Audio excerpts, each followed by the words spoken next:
Terrorist जिस तरह से आर्म थे उससे हमको यकीन है कि ये आए थे कोई बड़ा काम करने, और पिछले कुछ दिनों से ये लगातार खबर आ रही थी और इन्होंने कई जगह ट्वीट भी किया था टेररिस्ट ऑर्गेनाइजेशंस ने कि वो कुछ बड़ा करके दिखाएंगे।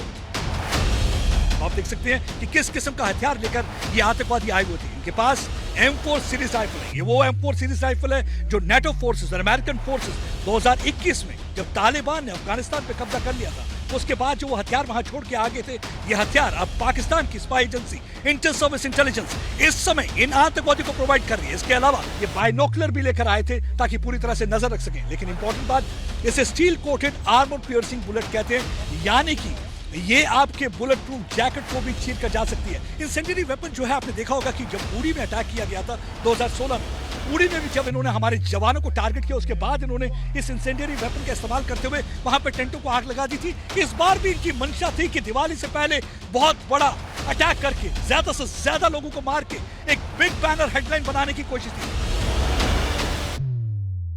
दुश्मन की एक और साजिश जो है नाकाम हो चुकी है।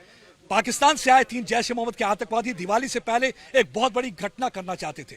उनकी पूरी कोशिश थी एक बार फिर से गुलमर्ग जैसा अटैक कर पाएं, और एम्बुश करने के बाद वो चाहते थे कि ज्यादा से ज्यादा कैजुअल्टी करना, लेकिन अपने मंसूबे में वो बिल्कुल भी कामयाब नहीं हो पाए। अब आप देख सकते हैं कि किस किस्म का हथियार लेकर ये आतंकवादी आए हुए थे। इनके पास M4 सीरीज राइफल है। ये वो M4 सीरीज राइफल है जो नेटो फोर्सेस और अमेरिकन फोर्सेस 2021 में जब तालिबान ने अफगानिस्तान पे कब्जा कर लिया था, उसके बाद जो वो हथियार वहां छोड़ के आगे थे, ये हथियार अब पाकिस्तान की spy agency inter service intelligence इस समय इन आतंकवादियों को प्रोवाइड कर रही है। इसके अलावा AK सीरीज राइफल, पीकार राइफल, मैगजीन, पिस्टल, ग्रेनेड और देखिए किस किस्म के हथियार।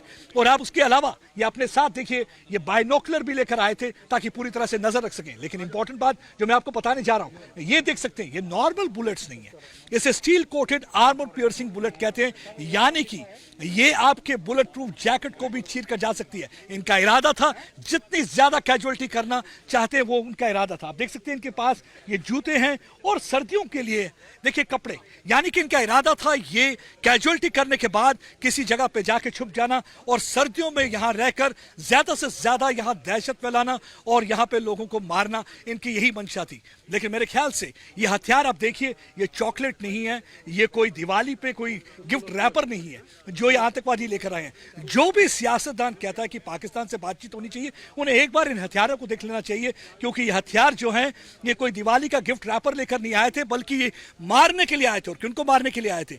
कश्मीरियों को मारने के लिए आए थे, यहाँ पर हमारे बहादुर जवानों को टारगेट करने के लिए आए थे।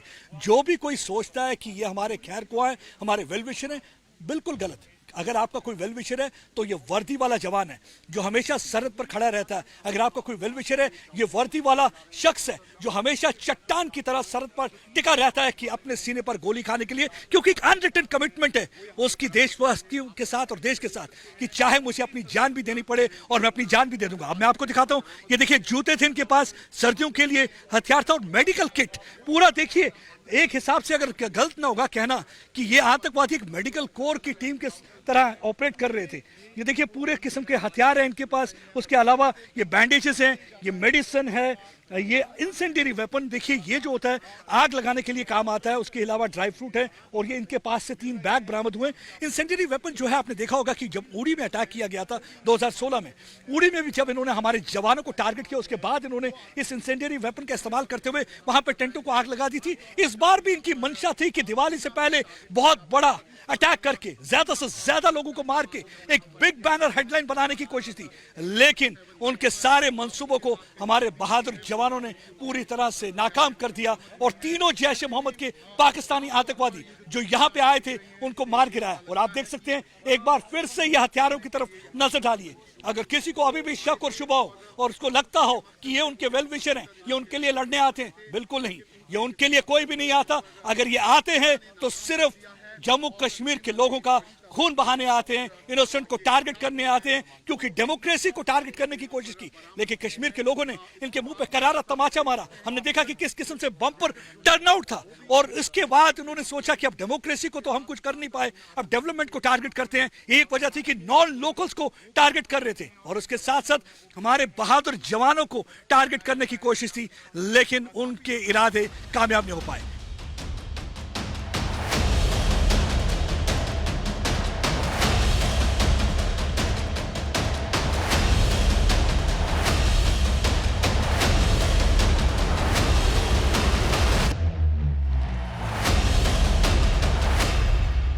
इरादे से आता है कोई गलत काम करने के तो हमको तुरंत खबर आती है। और ये जब डिटेक्ट हुए थे लोग उस इलाके में तो गांव की तरफ से हमको तुरंत खबर आ गई थी, इसीलिए जो रिएक्शन था वो बहुत जल्दी हुआ। इस दौरान उन्होंने कोशिश करी, वो जिस पर्पस के लिए आए थे वो पर्पस नहीं हो पाया उनका, लेकिन कोशिश करी कि वो हमारे कॉन्वॉय पे कुछ फायर करेंगे, लेकिन हमारे ड्राइवर्स और क्यूआरटी की सूझबूझ से कोई नुकसान नहीं हुआ और तुरंत क्यूआरटी ने तैनात होकर इनको अपने उसी इलाके में पिन डाउन कर दिया और वहां से हिल नहीं पाए। ये टेररिस्ट जिस तरह से आर्म थे उससे हमको यकीन है कि ये आए थे कोई बड़ा काम करने, और पिछले कुछ दिनों से ये लगातार खबर आ रही थी और इन्होंने कई जगह ट्वीट भी किया था टेररिस्ट ऑर्गेनाइजेशंस ने कि वो कुछ बड़ा करके दिखाएंगे। इसलिए हमारे लोग तैयार थे, सारी एजेंसीज कोऑर्डिनेशन में काम कर रही थी, इंटेलिजेंसीज, इलेक्ट्रॉनिक इंटेलिजेंस सब काम कर रहे थे और हमको खबर लगातार आ रही थी। जब हमने ये ऑपरेशन लॉन्च किया तो हमने इनको एक इलाके में घेर लिया, लेकिन उसके बाद जो हमारे बहादुर सैनिक हैं, जिस तरह से जेकेपी का वहां पे साथ था हमारा, और बाकी हमने टेक्नोलॉजी का काफी इस्तेमाल किया इसमें, जिसमें हमको लगातार सर्वेलेंस मिल रहा था अलग अलग एरियल ऑब्जेक्ट्स का। हमने अनमैन्ड व्हीकल्स यूज करे, इसमें हमने इसमें थोड़ा आर्टिफिशियल इंटेलिजेंस का इस्तेमाल किया और ये सब मिलाकर हमको एक बहुत ही जल्दी और बहुत ही सक्सेसफुल हमको नतीजा इसका मिला है। मुझे उम्मीद है कि इस तरह के ऑपरेशंस होंगे तो जो टेररिस्ट के मंसूबे वो नाकाम होंगे और उनका मनोबल कम होगा, वो आगे ऐसी कोशिश नहीं करेंगे। इस ऑपरेशन के दौरान हमने एक हमारा आर्मी डॉग खोया है, जो सर्च के दौरान आगे जब चल रहा था तो मिलिटेंट्स ने उस पर फायर किया था और इस आर्मी डॉग ने शहादत दी है और इसकी वजह से कई जानें बची हैं। इस ऑपरेशन के बाद इस तरह के काफी खबरें घूम रही थी कि आर्मी ने जो है बीएमपी चढ़ा दिया, इस तरह की चीजें कर दी। मैं आप सबको यकीन दिलाना चाहूंगा कि वो इलाका ऐसा था जहां पर काफी ग्रेडियंट था 30 डिग्रीज का और बहुत सारा वहां पे डेंस फॉलेज था। तो जब हमने वहां पर मिलिटेंट्स लोकेट करे, हमने एंगेज किया तो वहां जाना पॉसिबल नहीं था बिना खतरे के। तो हमने ये हार्डेंड व्हीकल्स को इस्तेमाल किया है वहां पहुंचने के लिए और हम पूरी इज्जत देते हैं किसी के भी पार्थिव शरीर को और उसके साथ ऐसा कुछ नहीं होगा जो एक सोल्जर को करना चाहिए।